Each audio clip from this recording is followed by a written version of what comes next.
Hola a todos y todas, bienvenidas a esta mesa en la que vamos a presentar algunos resultados preliminares de la investigación Obstáculos y facilitadores en las estrategias para la externación de los usuarios en comunidades terapéuticas en Ciudad Autónoma de Buenos Aires y Gran Buenos Aires 2019-2020, desde la perspectiva de las instituciones, los equipos tratantes y los usuarios.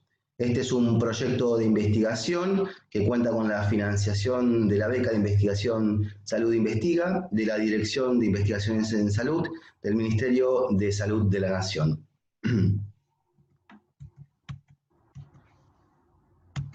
Bueno, estamos con algún problema para que avance la diapositiva. Bien, es un estudio multicéntrico en donde hay instituciones participantes que llevan adelante la investigación con investigadores de cada una de esas instituciones.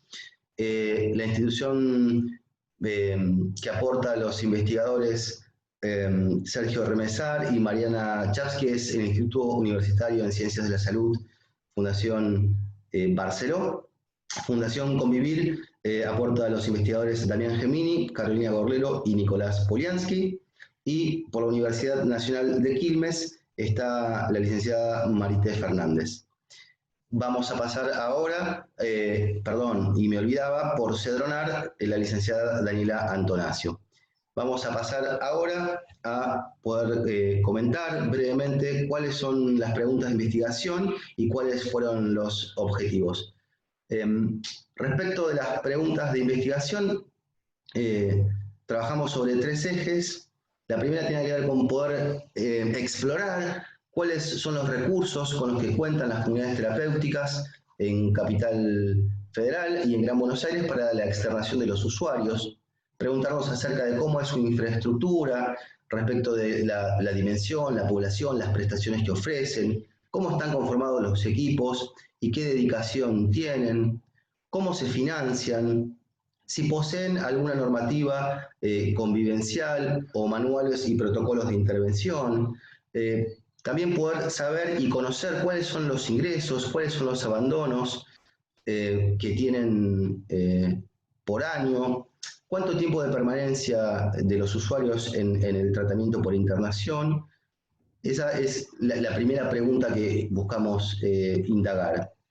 La segunda son cuáles son los obstáculos y facilitadores que encuentran para la externación los equipos tratantes, qué estrategias utilizan los equipos tratantes para planificar esas externaciones, qué participación tienen las personas internadas sobre sus decisiones respecto de sus propios procesos de externación, y qué facilitadores y obstáculos propios del dispositivo, del usuario y ambientales pueden reconocer y ubicar.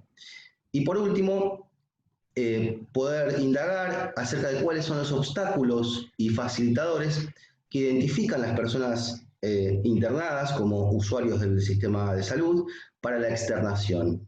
¿Qué estrategias utilizan? ¿Qué participación reconocen tener en el proceso de externación? ¿Qué facilitadores y obstáculos propios y del dispositivo y ambientales identifican? Estos tres grandes bloques de preguntas de investigación son los que van a guiar el avance de la investigación. Bien, en cuanto a los objetivos de la investigación, también están divididos en tres grandes grupos. Tenemos el primer objetivo, que es analizar los recursos con los que cuentan las comunidades terapéuticas de Cava y de Gran Buenos Aires. En este sentido, tenemos que describir la infraestructura en cuanto a la dimensión, la población y las prestaciones que brindan. También caracterizar los equipos de trabajo en cuanto a su composición, en cuanto a su antigüedad y la dedicación. Esto sería la cantidad de horas, ¿no?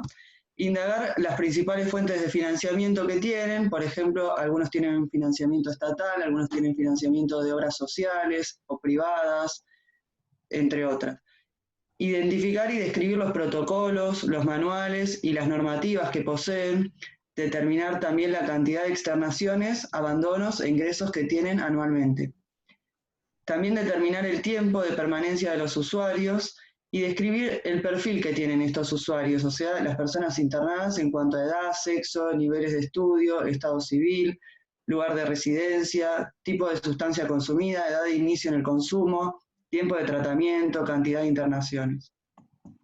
En cuanto al segundo objetivo, buscamos identificar y describir los obstáculos y los facilitadores que reconocen los equipos tratantes. En este punto nos vamos a dedicar a los equipos tratantes de las comunidades de Cava y Gran Buenos Aires, cuáles son esos obstáculos y facilitadores en cuanto a las externaciones.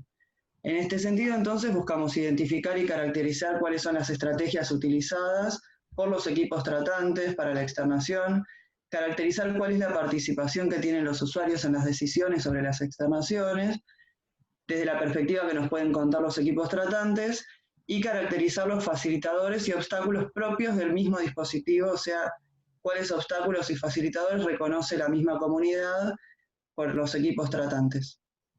Estos dos primeros objetivos ya venimos avanzando y de hecho ahora vamos a mostrar algunos avances sobre este tema, y tenemos un tercer objetivo que sí queda para lo próximo de la investigación, que tiene que ver con identificar los obstáculos y facilitadores que reconocen los propios usuarios, o sea, sería desde la perspectiva de las personas internadas en estas comunidades de Cava y Gran Buenos Aires.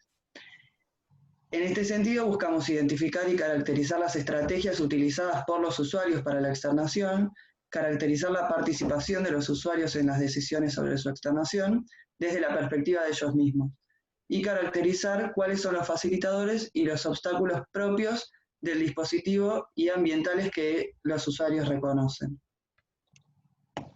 Bueno, en cuanto a la metodología que utilizamos para hacer el abordaje, pensamos en un diseño que es exploratorio y descriptivo, que por las características del tipo de investigación va a permitir también la triangulación de fuentes, instrumentos e indicadores, tanto cuali como cuantitativos, para alcanzar los objetivos. Respecto de el primer grupo de objetivos, que tenía que ver más con lo que era la infraestructura y las características y los recursos con los que contaban las instituciones, vamos a usar una estrategia más de tipo cuantitativa y descriptiva, en tanto que para trabajar con los aspectos más subjetivos y que tienen que ver con el reconocimiento de los obstáculos y facilitadores, tanto desde la perspectiva de quienes están a cargo de la gestión, como de los equipos tratantes y de los usuarios, la estrategia va a ser más de tipo exploratoria y cualitativa. Esta estrategia cualitativa, esta metodología, permite la generación y análisis de información que aporta datos reales, ricos y profundos desde la perspectiva de los sujetos mismos, en concordancia con la propuesta de este proyecto. En este tipo de diseños no se va a trabajar claramente con muestreos que sean extensivos, porque no es la intención, la generalización de resultados, sino el trabajo con información densa y rica que permita de alguna manera la comprensión del objeto para la generación de hipótesis y la interpretación de los hechos de manera contextuada. O sea, no se trata de buscar explicaciones causales ni descripciones estadísticas, sino de la comprensión del fenómeno desde la perspectiva de los mismos actores. La muestra, siguiendo la misma lógica, entonces va a ser propia de un tipo de investigación exploratoria descriptiva con uso de estrategias mayormente cualitativas, y en ese sentido, para garantizar la accesibilidad y representatividad, se decidió utilizar un tipo de muestreo intencional, o también llamado por conveniencia, que incluya tanto instituciones del Gran Buenos Aires como de Cava, para poder abarcar todo lo que es el área metropolitana. En la última etapa hemos incorporado también algunas comunidades terapéuticas del interior, para garantizar también algo más de diversidad, y se incluyeron de Mar del Plata y de La Barría. La idea es que estas instituciones que estamos analizando primeramente pertenezcan al CEDRONAR y que tengan algún tipo de internación y que se encuentren federadas a FONGA. De este modo se cumple con los principios de exhaustividad, o sea que las unidades seleccionadas se analicen por completo; representatividad, que tiene que ver que la muestra representa por sus cualidades a la población o universo que se pretende estudiar; de homogeneidad, que es que las unidades elegidas respondan a los criterios precisos y no ser demasiado singulares respecto al universo del cual fueron extraídos; y pertinencia, que es respecto a tener una coherencia en cuanto a los objetivos que se perseguían para la obtención y análisis de datos. La muestra entonces finalmente queda constituida por 15 instituciones, una de Cava, 8 de Gran Buenos Aires zona norte, 3 de Gran Buenos Aires zona oeste, 3 de Gran Buenos Aires zona sur. De las 15, 12 tienen categoría C y 3 tienen categoría B, a las que decíamos, bueno, se van a sumar estas últimas dos que habíamos comentado hace un ratito. 3 submuestras que van a estar compuestas, por un lado, por los directivos, ¿no? Que van a ser quienes nos proporcionen los datos también respecto de la infraestructura con la que cuentan cada una de las instituciones, y después con los equipos tratantes y otra muestra de usuarios. Los criterios de inclusión y exclusión para las muestras respecto a las instituciones, lo primero era que fueran de Gran Buenos Aires o de Cava y que figuren en el listado de auditoría del Cedronar y que tengan algún tipo de internación, ya sea B o C, y que se encuentren federadas a FONCA. Para los sujetos que pertenecían a los equipos tratantes, bueno, que forman parte del equipo de la institución seleccionada para que integren la muestra, que se encuentre desempeñando tareas en la institución por un periodo no menor a 6 meses. Esto es importante porque como nos interesan las opiniones que tienen formadas a partir de sus experiencias, bueno, consideramos que a partir de los 6 meses ya cuentan con la cultura institucional y con la experiencia suficiente como para enriquecer con sus datos y sus opiniones. Y que presente, por supuesto, el consentimiento informado y para participar del estudio. Para los usuarios de las comunidades terapéuticas, bueno, se van a incluir aquellos que se encuentren en la última etapa del proceso de externación, o sea, que ya han sido ya externados y hayan vuelto a internarse. Se van a excluir a los sujetos que presenten déficits cognitivos o no comprendan los objetivos del estudio y aquellos que se encuentren transitando internaciones involuntarias y los que no den el consentimiento informado y esclarecido. Para la recopilación de los datos, bueno, ahí vamos a proponer una estrategia que combina y triangula múltiples instrumentos y fuentes de información. Vamos a hacer un relevamiento y una observación sistemática de los protocolos y los manuales o las normativas pertenecientes a las comunidades terapéuticas y que refieran a la externación o los procesos ligados a ellas. Respecto de la identificación de los obstáculos y facilitadores que reconocen los equipos tratantes de las comunidades, para hacer efectiva la externación de los usuarios, vamos a trabajar directamente con las fuentes primarias, o sea, vamos a ir a los propios actores, y vamos a utilizar para la recolección de los datos entrevistas semidirigidas a los directivos y gestores y a los informantes calificados que nos proporcionen las comunidades terapéuticas para caracterizar los recursos con los que cuentan, y esto es algo que ya hemos realizado y que vamos a presentar respecto de los primeros resultados. Y además vamos a realizar grupos focales con los equipos tratantes y con los usuarios para identificar y describir estos obstáculos facilitadores y áreas de mejora en los procesos de externación desde las perspectivas de estos actores. Como les comentaban hace un rato, la primera parte ya está realizada y estamos en pleno procesamiento y análisis de datos, y nos queda pendiente todavía la última parte que tiene que ver con los grupos focales a los usuarios, que, bueno, dado el contexto de pandemia, se está complicando y alargando un poco. En las dos herramientas, tanto en las entrevistas como en los grupos focales, que son propias de estrategias cualitativas, nos van a permitir la generación de información sobre las creencias, opiniones y actitudes de los sujetos participantes. En este caso, los grupos focales o focus group son una técnica que se utiliza muchísimo en el campo de la salud y que es recomendada para la exploración de temas determinados a partir de la interacción de los participantes. Bueno, vamos a pensar algunas observaciones preliminares, ¿no? Vamos a mostrarles respecto a la caracterización de la muestra. Como venía comentando Sergio, la muestra está compuesta por comunidades terapéuticas de la Ciudad Autónoma de Buenos Aires, que están representadas por un 8%. Hay un 33% de las comunidades que son del Gran Buenos Aires, zona norte, un 42% de comunidades que son de Gran Buenos Aires, zona oeste, y un 17% que son del Gran Buenos Aires, zona sur. En cuanto a la antigüedad de las comunidades terapéuticas, vemos que varía y se da entre los 8 y los 35 años, con un promedio de 20 años de antigüedad. Los metros cuadrados cubiertos, esto es para analizar la infraestructura de las comunidades, van desde los 150 a los 3.500 metros, con un promedio de 920 metros cuadrados.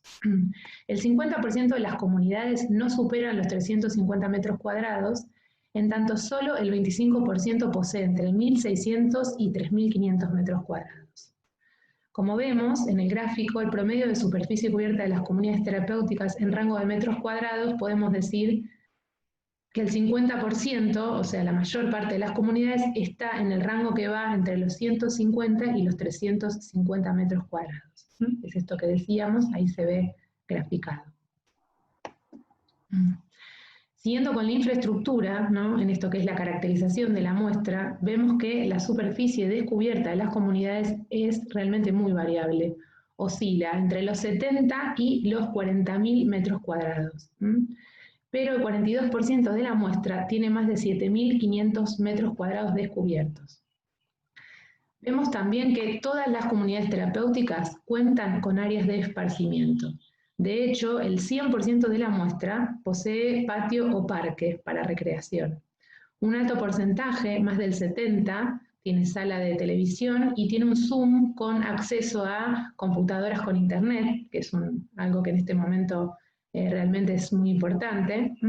Y también más del 50% de la muestra presenta salas de juego, gimnasio, biblioteca, piscina, entre otros. La cantidad de camas disponibles para la internación va de 12 a 60, con un promedio de 30 camas.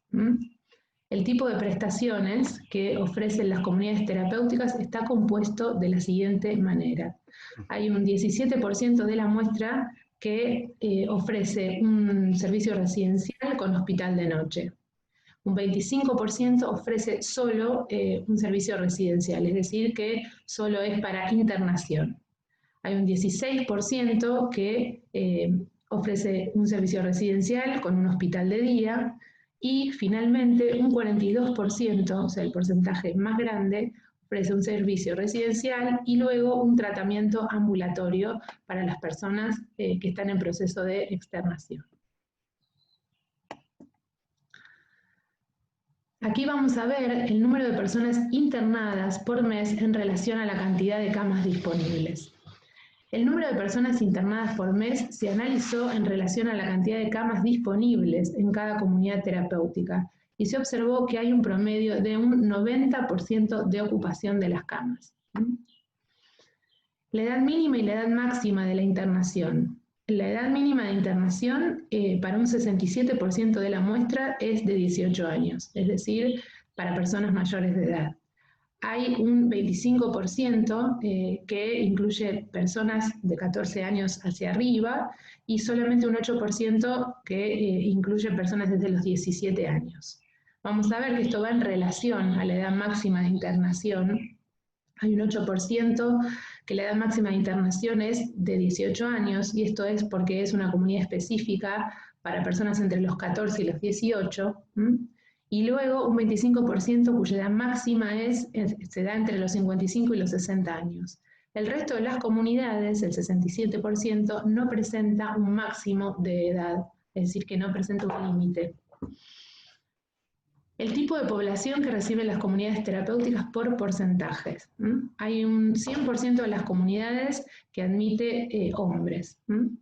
Luego tenemos un poco más de un 50% de las comunidades que reciben mujeres. Vemos ahí que hay una diferencia importante, ¿no? Todas reciben hombres y solo un poco más de la mitad reciben mujeres. Luego, alrededor de un 40% recibe a personas transgéneros, un 50% recibe personas no binarias, un poco más de un 40% recibe mujeres embarazadas y solamente hay un 8% que recibe mujeres con niños. Ahora vamos a referirnos a los equipos de trabajo en la internación. Bien. La cantidad de personas que integran el equipo de trabajo en la internación es variable. Hay entre 12 y 36 personas, con un promedio de 20. Generalmente, aunque no siempre esta variable, se da en función del número de camas disponibles. Vemos que en cuanto a la conformación de los equipos de trabajo, un 100% de las comunidades tiene psicólogos, psiquiatras, operadores socioterapéuticos y profesores de educación física. Mientras que trabajadores sociales hay un 90%, que es un número importante también, trabajadores ocupacionales, musicoterapeutas y enfermeros representan el porcentaje menor en cuanto a lo que son la cantidad que hay en cada equipo de trabajo. Sí hay una cantidad de un 60%, es un poco menos, un 58% de médicos clínicos que también conforman los equipos de trabajo para la internación. En relación a la cantidad de integrantes de cada disciplina en los equipos de trabajo, se observa fundamentalmente una mayor proporción de psicólogos y de operadores socioterapéuticos, que veremos que se encuentran en un porcentaje muy similar en las comunidades terapéuticas, un promedio de 6 por institución, siendo 18 el máximo de psicólogos y 13 el máximo de operadores, y 2 el mínimo de psicólogos y 3 el mínimo de operadores en la muestra. Le siguen en relevancia muy por detrás las disciplinas de psiquiatría y educación física con un promedio de 1 por institución, un poco más en las instituciones más grandes. Ahora bien, en cuanto al porcentaje de personas internadas según el tipo de cobertura, vemos que hay fundamentalmente un 39% de personas que han sido derivadas por organismos estatales, un 28%, esto es muy parejo, entre obras sociales y prepagas, y solo un 5% tienen otro tipo de cobertura, que muchas veces es privado.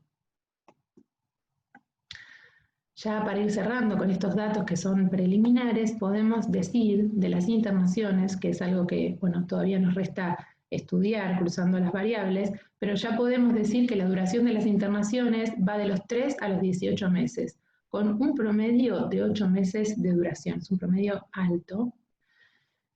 El promedio de internaciones por año, ¿no? Digamos, pensando en todas las comunidades, es de 123, con un promedio de 64 abandonos al año, lo que indica una tasa de abandono que es alta porque es del 52% anual.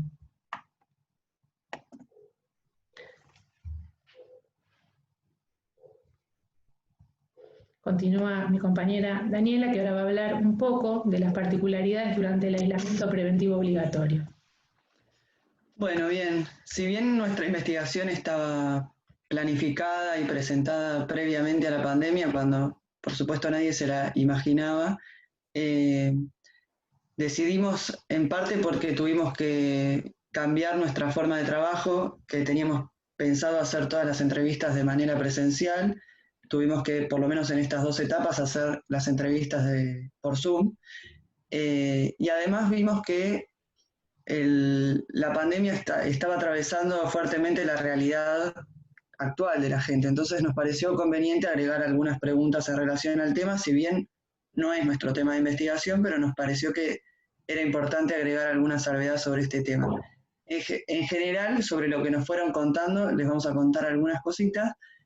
Lo primero que nos contaron es que cuando empezó la pandemia, generalmente se frenaron los ingresos y en la mayor parte los egresos, porque no se contaba con protocolos, sobre todo para los ingresos, y como la población tenía mucho riesgo de que si una persona ingresaba asintomática o todavía no había desarrollado los síntomas, por compartir una casa podía generar contagios masivos. Entonces, para cuidar a la gente que ya estaba internada, se decidió frenar, incluso los que trabajaban con el Estado, por indicación del Estado, por recomendación del Estado, detuvieron las internaciones, hasta tanto se contó con un protocolo que en este momento, que ya pasaron varios meses, sí ya se cuenta con ese protocolo.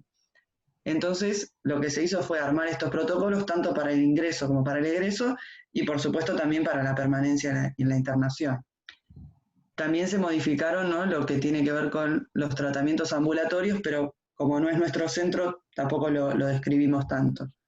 Sí, lo que se hizo fue firmar consentimientos nuevos que tengan que ver con la inclusión de estas características nuevas por el COVID, y se puso en conocimiento tanto a los usuarios como a sus familiares o referentes de estas nuevas características que iba a haber. Por ejemplo, que se suspenden por una cuestión de cuidado y además para respetar el aislamiento, se suspendieron tanto las salidas de las personas como las visitas que estaban recibiendo. Y todas esas visitas que se recibían pasaron a ser videollamadas. Yo acá puse familiares, pero tiene que ver con todos los referentes con los que ellos se podían comunicar. Y también se realizaron algunas actividades por videollamada. Esto quiere decir que se trata, como dice por ahí, que hay medidas de cuidado para el personal y además se trata de reducir al máximo el personal circulante.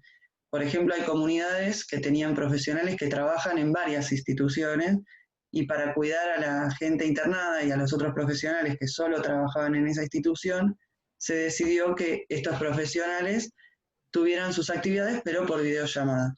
Entonces, algunos talleres, algunas terapias individuales, creo que eso mayormente se pasó a videollamada y se hace a distancia para evitar que circule tanto profesionales y tanta gente por la institución. Después, por supuesto, se agregaron medidas de higiene y medidas de distanciamiento. Si hay alguien que está con síntomas, por ejemplo, todas estas cuestiones que ya son como cotidianas para nosotros. Y después también se implementa esto, cuando se empiezan a habilitar los nuevos ingresos, se implementa lo que llaman una casa de cuarentena, en donde la persona o las personas que ingresan realizan un aislamiento que ahora con el hisopado rápido es más breve, al principio era de 14 días, ahora oscila entre 4 y 7 días, y una vez que el hisopado da negativo y se ve que no presentan síntomas, pasan a la casa con todo el resto de las personas internadas.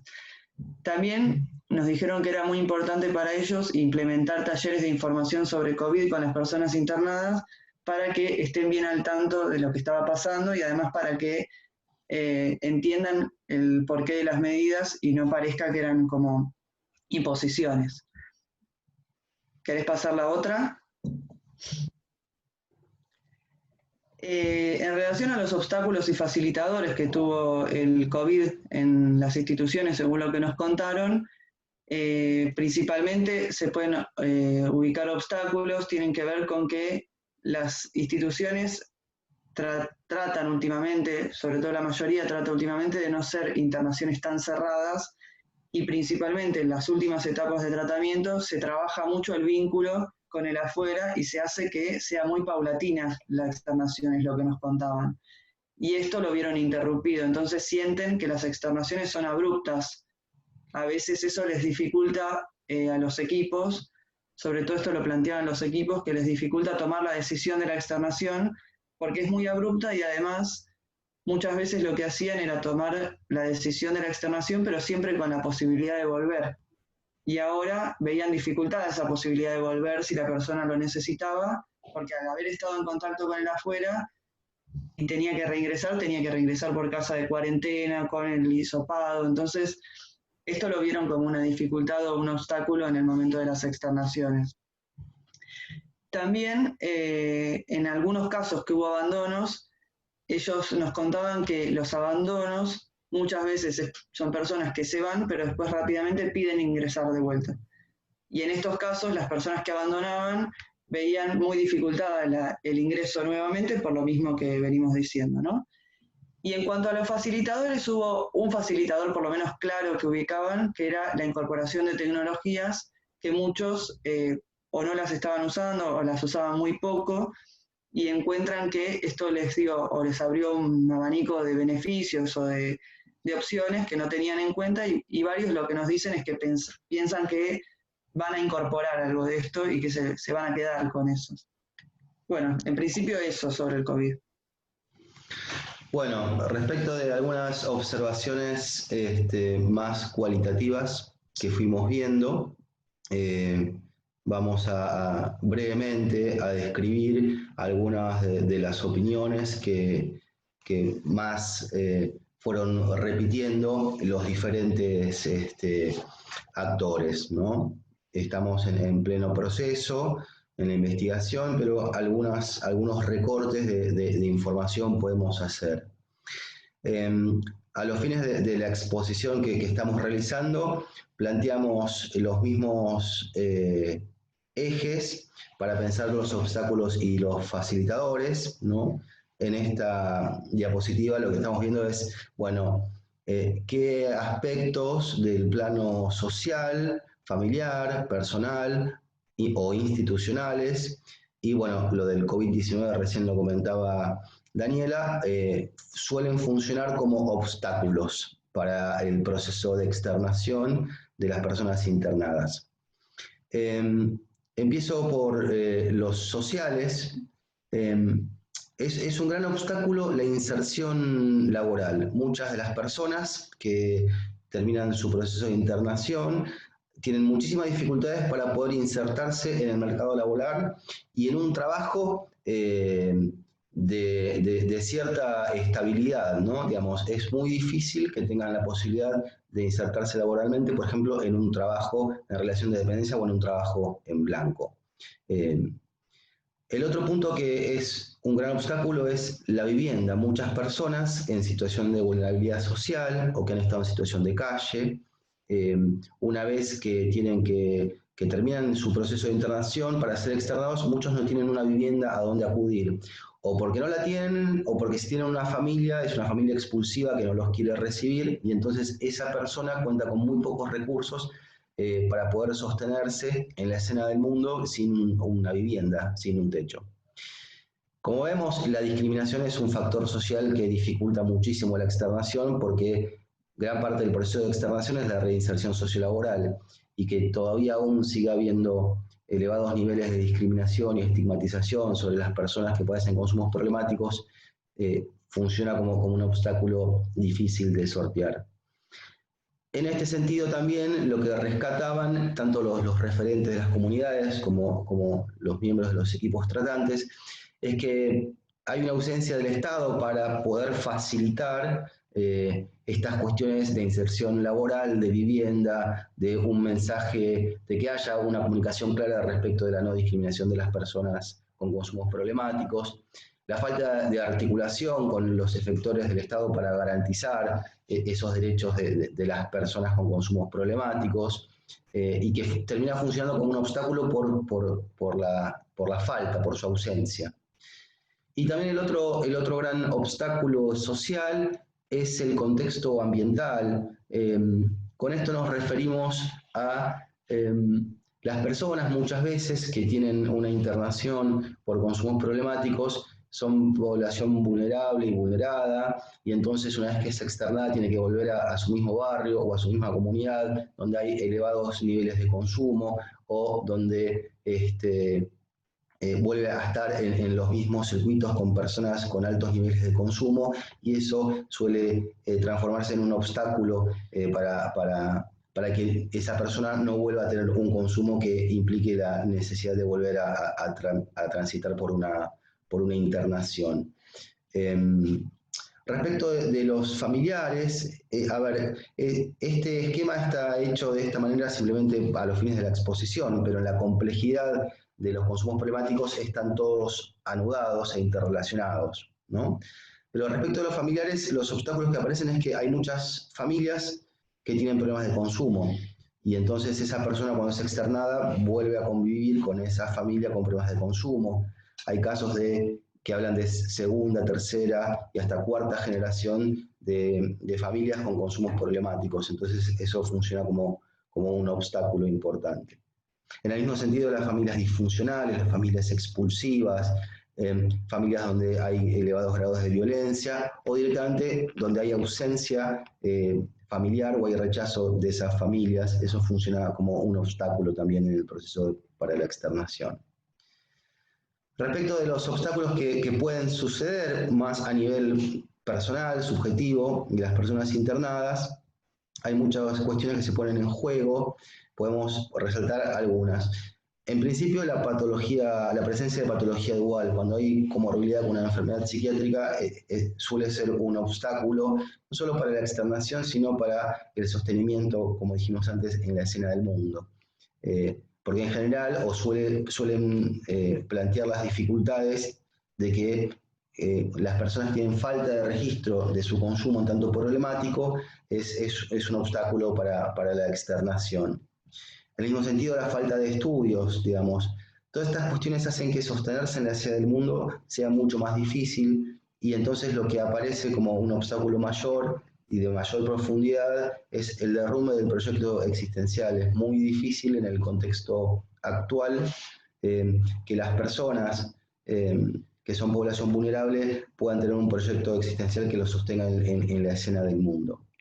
Bueno, respecto del COVID ya los mencionó Daniela, fueron un gran obstáculo para todo el mundo, pero en el caso de las externaciones, yo quiero agregar otro pequeño dato, que en las comunidades terapéuticas se reciben pacientes de diferentes lugares, entonces ahora ya está todo bastante más facilitado, pero cuando tienen que cambiar de jurisdicción muchas veces imposibilita que puedan pasar de una jurisdicción a otra si hay alguien de provincia que está internado en capital o alguien que es del interior de provincia de Buenos Aires estaba internado en una comunidad de GBA. Había muchas dificultades para cambiar de jurisdicción por el tema del COVID.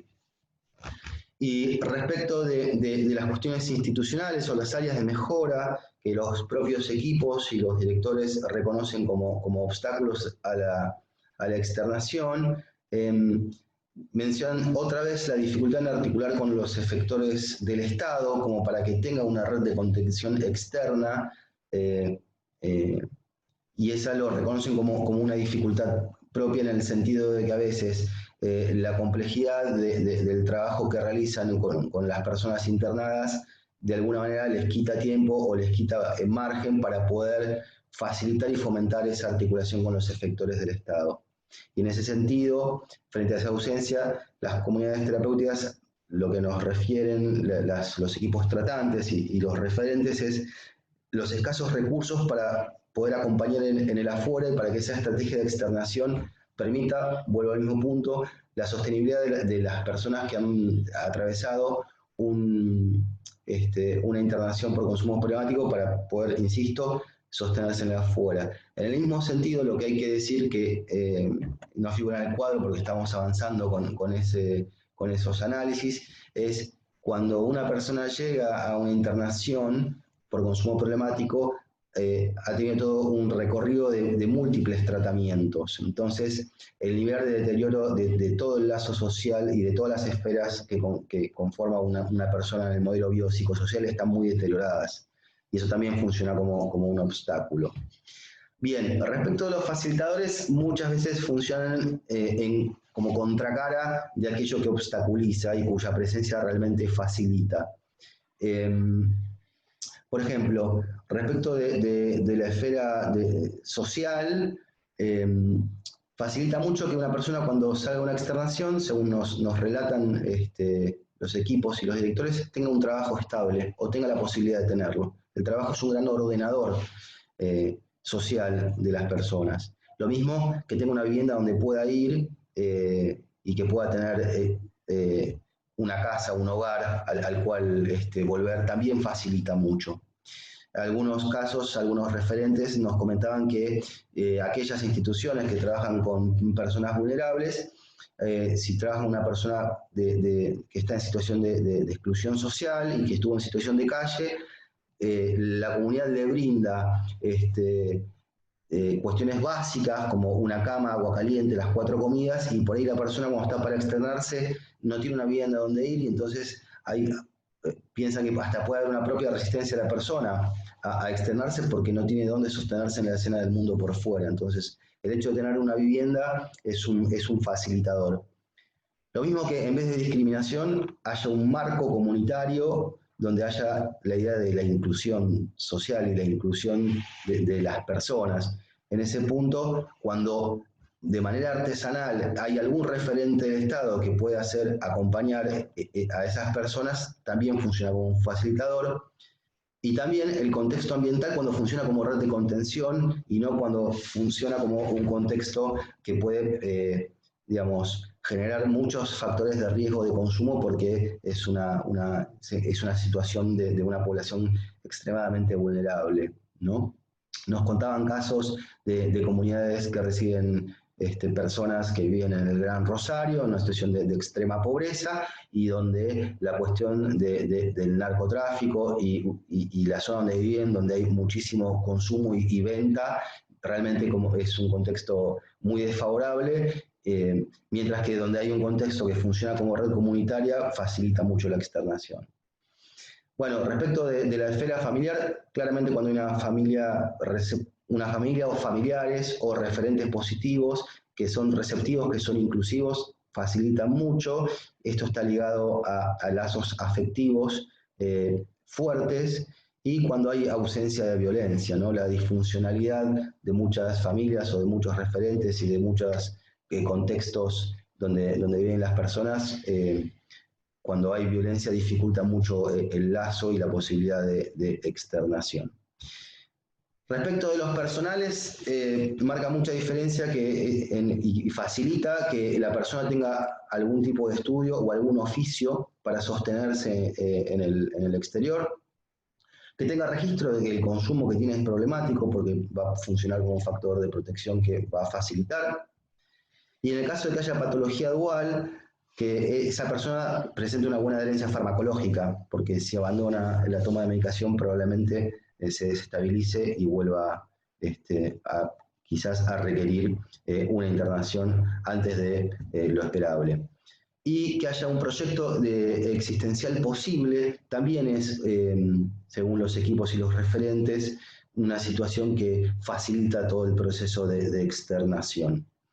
Y en ese punto, respecto de las cuestiones institucionales, lo que plantean es que aquellas instituciones que pueden articular con algunos efectores del Estado de manera artesanal, donde haya un referente claro de cada uno de esos efectores, eso también facilita, en especial en las comunidades terapéuticas que trabajan casi exclusivamente recibiendo pacientes de organismos estatales, porque, por ejemplo, en algunos de provincia de Buenos Aires o del GBA aparecía que está el municipio y después está también organismos provinciales, y entre esas instancias, si no hay referentes claros, se complica el proceso de externación, mientras que sí lo hay, sobre todo los que trabajan con menores de edad, el camino está más facilitado.